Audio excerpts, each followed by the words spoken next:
ಚಾಮರಾಜನಗರ ಜಿಲ್ಲೆಯಲ್ಲಿ ಡಾಕ್ಟರ್ ಬಾಬಾ ಸಾಹೇಬ್ ಅಂಬೇಡ್ಕರ್ ಅವರು ತೋರಿದ ಬುದ್ಧ ಧಮ್ಮ ಮಾರ್ಗದಲ್ಲಿ ಸಾಗಬೇಕು ಎಂದು ಭಾರತೀಯ ಬೌದ್ಧ ಮಹಾಸಭಾ ಉಪಾಧ್ಯಕ್ಷೆ ನಾಗಶಿಲ್ಪ ಸಲಹೆ ನೀಡಿದರು. ತಾಲೂಕಿನ ರೆಂಚಂಬಳ್ಳಿ ಗ್ರಾಮದಲ್ಲಿ ಭಾರತೀಯ ಬೌದ್ಧ ಮಹಾಸಭಾ ಜಿಲ್ಲಾ ಸಮಿತಿ ವತಿಯಿಂದ ನಡೆದ ಧಮ್ಮ ದೀಪಯಾನ ಕಾರ್ಯಕ್ರಮದಲ್ಲಿ ಅಧ್ಯಕ್ಷತೆ ವಹಿಸಿ ಮಾತನಾಡಿದ ಅವರು, ಅಂಬೇಡ್ಕರ್ ಅವರು ಮಹಿಳೆಯರ ಪರವಾಗಿ ಹೋರಾಟ ಮಾಡಿ ಅನೇಕ ಹಕ್ಕುಗಳನ್ನು ಸಂವಿಧಾನದಲ್ಲಿ ನೀಡಿದ್ದಾರೆ. ಇನ್ನು ಅಂಬೇಡ್ಕರ್ ಅವರು ಅಕ್ಟೋಬರ್ 14ರಂದು ಬೌದ್ಧ ಧರ್ಮ ಸ್ವೀಕರಿಸಿ ಇಂದಿಗೆ 69 ವರ್ಷಗಳು ಕಳೆದಿದೆ. ಈ ಹಿನ್ನೆಲೆಯಲ್ಲಿ ಧಮ್ಮ ದೀಪ ಹಚ್ಚುವ ಕಾರ್ಯಕ್ರಮ ಆಯೋಜಿಸಲಾಗಿದೆ. ಯುವಕರು, ಮಹಿಳೆಯರು ಬುದ್ಧ ಮತ್ತು ಅಂಬೇಡ್ಕರ್ ಅವರ ತತ್ವಗಳನ್ನು ಮೈಗೂಡಿಸಿಕೊಳ್ಳಬೇಕು. ಧಮ್ಮ ದೀಪ ಅರಿವಿನ ಸಂಕೇತವಾಗಿದೆ ಎಂದರು. ಇನ್ನು ಆರ್ ಬಸವರಾಜು ಮಾತನಾಡಿದ್ದು, ಧಮ್ಮ ದೀಪ ಎಂದರೆ ಜ್ಞಾನದ ದೀಪ ಎಂದರ್ಥ. ಇದು ಬೌದ್ಧ ಧರ್ಮದಲ್ಲಿ ಅರಿವು ಮತ್ತು ಜ್ಞಾನೋದಯ ಸಂಕೇತವಾಗಿದೆ. ಇಂತಹ ಜ್ಞಾನೋದಯ ಧಮ್ಮವನ್ನ ಅಂಬೇಡ್ಕರ್ ಅವರು ನಮಗೆ ನೀಡಿದ್ದಾರೆ. ಆ ಮಾರ್ಗದಲ್ಲಿ ನಾವು ಸಾಗಬೇಕು ಎಂದರು. ಇನ್ನು ಗ್ರಾಮದ ಪ್ರಮುಖ ಬೀದಿಗಳಲ್ಲಿ ಸಾಗುತ್ತಿದ್ದ ಬುದ್ಧ ಮತ್ತು ಅಂಬೇಡ್ಕರ್ ಫೋಟೋ ಮೂರ್ತಿಗೆ ಮಹಿಳೆಯರು, ಮಕ್ಕಳು ಹಾಗೂ ಯುವಕರು ಪುಷ್ಪಾರ್ಚನೆ ಮಾಡಿ ಮೊಂಬತ್ತಿ ಹಚ್ಚಿ ಅಂಬೇಡ್ಕರ್ ಬುದ್ಧನ ಸ್ಮರಿಸಿದರು. ಯಜಮಾನರಾದ ಮರಿರಾಜಯ್ಯ, ಪುಟ್ಟಸ್ವಾಮಿ, ಪುಟ್ಟಯ್ಯ, ಗ್ರಾಮ ಪಂಚಾಯಿತಿ ಸದಸ್ಯೆ ಬಸವರಾಜು, ಅಂಬೇಡ್ಕರ್ ಯುವಕರ ಸಂಘದ ಅಧ್ಯಕ್ಷ ಮನೋಜ್, ಉಪಾಧ್ಯಕ್ಷರಾದ ಶೇಖರ್, ಪ್ರಧಾನ ಕಾರ್ಯದರ್ಶಿಯಾದ ಅನಿಲ್ ಕುಮಾರ್ ಹಾಗೂ ಮತ್ತಿತರರು ಹಾಜರಿದ್ದರು. ವರದಿ ಹೊಮ್ಮ ನಂಜುಂಡ ನಾಯ್ಕ, ಚಾಮರಾಜನಗರ. ಏನಪ್ಪ ನಾವೇನು ಬೇರೆ ಬೇರೆ ಎಲ್ಲ ಕಾರ್ಯಕ್ರಮಗಳು ಮಾಡ್ತಾ ಇದ್ದೀವಿ. ಇದೇನು ಇವತ್ತೊಂದು ಧಮ್ಮದೀಪ ಕಾರ್ಯಕ್ರಮವನ್ನು ಮಾಡ್ತಾ ಇದ್ರಲ್ಲ, ಏನು ಅಂತ ಕುತೂಹಲ ಪ್ರತಿಯೊಬ್ಬರಿಗಾದ್ರೂ ವಸ್ತು ಅಂತ ಕುತೂಹಲ ಇರ್ತದೆ. ಇದನ್ನು ನಮಗೆ ಕೊಟ್ಟಿರ್ತಕ್ಕಂಥವ್ರು ಬಾಬಾ ಸಾಹೇಬ್ ಅಂಬೇಡ್ಕರ್ ಅವರು. ನಮ್ಗೆ ಅಂಬೇಡ್ಕರ್ ನಮಗೆ ಭಾಳ ನಮ್ಮ ಉಸಿರಿಗಿನ್ನೂ ಗೌರವ ಇದೆ ಅವ್ರಿಗೆ. ಬೇಕಾದ್ರೆ ಉಸಿರು ಕೊಡ್ತೀವಿ, ಅಂಬೇಡ್ಕರ್ ಮರೆಯಲ್ಲ ಅನ್ನೋ ಮಟ್ಟದಲ್ಲಿ ನಾವು ಬದುಕ್ತಾ ಇದ್ದೀವಿ. ಯಾಕಂದರೆ ಸರ್ವಸ್ವವನ್ನು ಯಾರೇ ಕೊಡದೇ ಇರತಕ್ಕಂತಹ ಒಂದು ಸರ್ವಸ್ವವನ್ನು ನಮಗೆ ಧಾರೆ ಎರೆದು ಹೋಗಿರ್ತಕ್ಕಂಥವ್ರು ಅಲ್ವಾ. ಬಾಬಾ ತಮ್ಮ ಉಸಿರನ್ನೇ ಚೆಲ್ಲಿ ನಮಗೆ ಉಸಿರು ಕೊಟ್ಟು ಹೋಗಿರ್ತಕ್ಕಂಥವ್ರು ಅಂಬೇಡ್ಕರ್ ಅವರು. ಈ ಕಾರ್ಯಕ್ರಮನ ಯಾಕೆ ಮಾಡ್ತೀವಿ ಅಂದರೆ ಇದು ಅರಿವಿನ ಕಾರ್ಯಕ್ರಮ. ಈಗ ದೀಪ ಏನು ಕಚ್ತೀವಿ ಮನೇಲಿ ಕತ್ಲೆ ಆದಾಗ, ಕತ್ಲೆ ಹೋಗ್ಲಾಡ್ಸೋಕ್ಕೋಸ್ಕರ. ಬಟ್ ಇದನ್ನು ಯಾಕೆ ಮಾಡಿದ್ರು ಅವರು? ಧಮ್ಮದೀಪ ಕಾರ್ಯಕ್ರಮ ಯಾಕೆ ಮಾಡಿದ್ರು ಅಂದರೆ ನಮ್ಮ ಅಲ್ಲಿ ಇರ್ತಕ್ಕಂತಹ ಅಜ್ಞಾನಗಳಿರ್ಬೋದು, ಮೌಢ್ಯಗಳಿರ್ಬೋದು, ಆ ಕತ್ತಲು ಹೋಗಲಿ, ನನ್ನ ಜನ ಬುದ್ಧಿವಂತರಾಗಲಿ, ಬೆಳಕಿಗೆ ಬರಲಿ ಅಂತಕ್ಕಂಥದ್ದು ಅವ್ರ ಉದ್ದೇಶ ಇತ್ತು. ಹಾಗಾಗಿ ಅವರೇ ಕೂಡ ಸ್ವತಃ ಭಾರತೀಯ ಎಲ್ಲ ಒಂದೊಂದು ಸಂಘಟನೆ ತೆಗೆದು ಅವ್ರ ಜೀವನೋಪಾಯಕ್ಕೆ ಬಳಸ್ಕೋತಾರೆ. ಆದರೆ ಬಾಬಾ ಸಾಹೇಬರು ಭಾರತೀಯ ಬೌದ್ಧ ಮಹಾಸಭಾ ಅಂತ ಒಂದು ಸಂಸ್ಥೆಯನ್ನು ತೆಗೆದು ಸ್ವತಃಹ ಅವರೇ ಸಂಸ್ಥಾಪಕ ಅಧ್ಯಕ್ಷರಾಗಿ ಬೈಲವನ್ನು ಬರೆದು, ಅಂದರೆ ನಮಗೆ 22 ವಿಧಿಗಳು ಹೇಳ್ತಾರೆ ಅವರು, ಏನೇನು ಅನುಸರಿಸಬೇಕು ನಾವು ಬೌದ್ಧ ಧರ್ಮೀಯರಾಗಬೇಕಾದ್ರೆ ಅಂತೇಳಿ ಆ ರೀತಿ ಬೈಲವನ್ನು ಬರೆದು ಎಲ್ಲ ಕಡೆ ಪ್ರಚಾರ ಮಾಡಿದಂಥವ್ರು ಬಾಬಾ ಸಾಹೇಬ್ ಅಂಬೇಡ್ಕರ್. ಅವರ ಕೊನೆಯ ಉಸಿರಿರೋ ತನಕ ಅವರು ಧಮ್ಮದ ಒಂದು ಕಾರ್ಯದಲ್ಲಿ ತೊಡಗಿಸ್ಕೊಂಡಂಥವ್ರು ಬಾಬಾ ಸಾಹೇಬರು.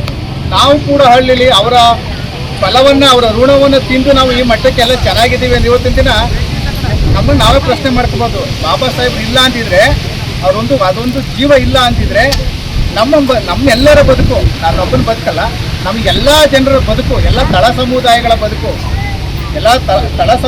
ಬದುಕು ಏನು ಆಗ್ತಾ ಇತ್ತು ಅನ್ನೋದನ್ನು ನಾವು ಯೋಚನೆ ಮಾಡಬೇಕಾಗತ್ತೆ.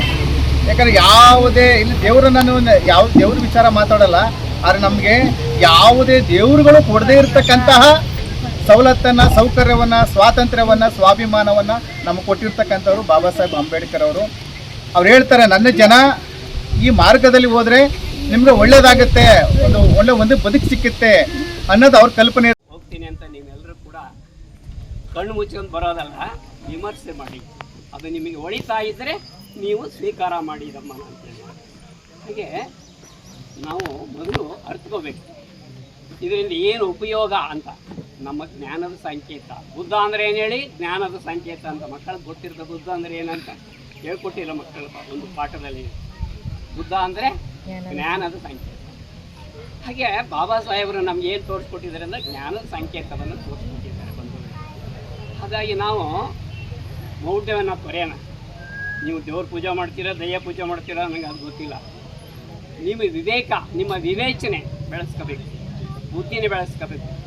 ನೋಡಿ, ಇಲ್ಲಿ ಒಂದು ಬಾಳಿನಲ್ಲಿ ಒಂದು ಹೇಳ್ತೀನಿ, ಸಬ್ಬ ಪಾಪ ಸಹಕರಣಂ ಕುಶಲ ಸೌಪ ಸಂಪದಂ ಸಾಚಿತ್ತ ಪರಿಯೋಗವನ್ನು ಏತಾನ್ ಬುದ್ಧ ಅನುಸಾರ.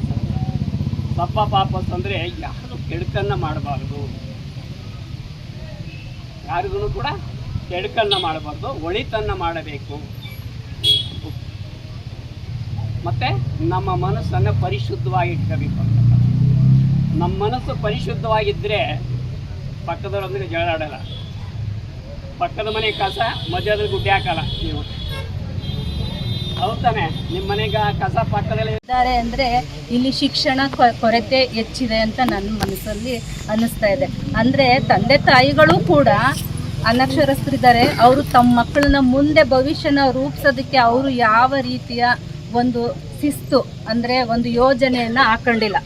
ಬರೀ ಅವರು ಬದುಕೋದು ಅಂದರೆ ಅವ್ರ ಹೊಟ್ಟೆಪಾಡು ಅಷ್ಟೇ ನೋಡ್ತಾ ಇದ್ದಾರೆ ಹೊರತು ಏನು ಒಂದು ವಿದ್ಯಾವಂತ ಮಟ್ಟಕ್ಕೆ ಅಂದರೆ ಹೆಚ್ಚಿನ ವಿದ್ಯಾಭ್ಯಾಸನ ಕೊಡ್ಸೋದಕ್ಕೆ ಅವ್ರಿಗೆ ಸಾಧ್ಯ ಆಗ್ತಾ ಇಲ್ಲ. ಕಾರಣ ನೀವೇ, ತಂದೆ ತಾಯಿಗಳೇ ಮೇಯ್ನು. ಯಾಕೆ ಅಂತಂದರೆ ಮಕ್ಕಳಿಗೆ ತಂದೆ ತಾಯಿಗಳು ಶಿಕ್ಷಣವನ್ನು ತಗೊಂಡಿಲ್ಲ ಅಂತಾದರೂ ಮಕ್ಕಳು ಕೊಡಿಸ್ಬೇಕು ಅನ್ನೋ ಉದ್ದೇಶ ಇರುತ್ತೆ. ಆದರೆ ನಮ್ಮ ಲೆವೆಲ್ ಏನಾಗಿದೆ ಅಂದರೆ ಒಂದು PUC ಬರ್ತಿದ್ದಂಗೆ ಮಕ್ಕಳನ್ನ ಮದುವೆ ಮಾಡಿ ಕಳಿಸ್ಬಿಟ್ರೆ ನಮ್ಮ ಜವಾಬ್ದಾರಿ ಕಳೆದೋಗುತ್ತೆ. ಅಲ್ಲಿಗೆ ನಾವು ಮಾಡಿದ್ವಿ ಒಳ್ಳೆಯದು ಅನ್ನೋ ಥರ ಆಗೋಗ್ಬಿಟ್ಟಿದೆ. ದಯಮಾಡಿ ಹಂಗೆ ಮಾಡಬೇಡಿ. ಮಕ್ಕಳಿಗೆ ಒಳ್ಳೆ ರೀತಿ ಎಜುಕೇಷನ್ ಕೊಡಿ. ಈಗ ಪಕ್ಕದ ಹಳ್ಳಿ ಕಾಗಲ್ವಾಡಿ ಇದೆ, ಅಲ್ಲಿ ನೀವೆಲ್ಲ ಬರ್ತೀರಾ ನೋಡಿ, ಅಲ್ಲಿ ಎಷ್ಟು ಎಜುಕೇಷನ್ ಪಡೆದಿರೋಂಥ ಜನಸಂಖ್ಯೆನ ನಾವು ನೋಡ್ತಾ ಇದ್ದೀವಿ. ಇಲ್ಲ್ಯಾಕಾಗಿಲ್ಲ ಅಂದರೆ ಮೂಲ ಕಾರಣ ತಂದೆ ತಾಯಿಗಳೇ. ನೀವು ಕೂಡ ಮಕ್ಕಳಿಗೆ ಒಂದು ಹೆಚ್ಚಿನ ವಿದ್ಯಾಭ್ಯಾಸ ಕೊಡ್ಸೋದಕ್ಕೆ ಕಾರಣಕರ್ತರಾಗಬೇಕು. ಅಂದರೆ ನಾವು ದುಡ್ದಿದ್ದು ಬರೀ ಸಂಜೆಗೆ ಆಗೋದು ಅಷ್ಟೇ ಆ ಥರ ಅಲ್ಲ. ನಾವು ಒಂದು ಶಿಸ್ತನ್ನು ಕಲ್ತ್ಕೋಬೇಕು. ನಾವು ಈಗ ಮೂಲ ಅಡಿಪಾಯಕ್ಕೆ ಹೋಗಿ ನಿಂತಿದ್ದೀವಿ. ಇವತ್ತಿನ ಸ್ಥಿತಿ ನಾವು ನೋಡ್ತಾ ಇದ್ರೆ ಇಲ್ಲಿ ನಮ್ಮ ಪರಿಸ್ಥಿತಿ ನಾನು ನೋಡ್ತಾ ಇದ್ದಂಗೆ ಅನ್ನಿಸ್ತಾ ಇದೆ. ಇನ್ನೂ ಕೂಡ ನಮ್ಮ ಜನ ತುಂಬ ಕಷ್ಟದಲ್ಲೇ ಉಳಿದಿದ್ದಾರೆ, ಇನ್ನೂ ಹಿಂದುಳಿದೇ ಇದ್ದಾರೆ.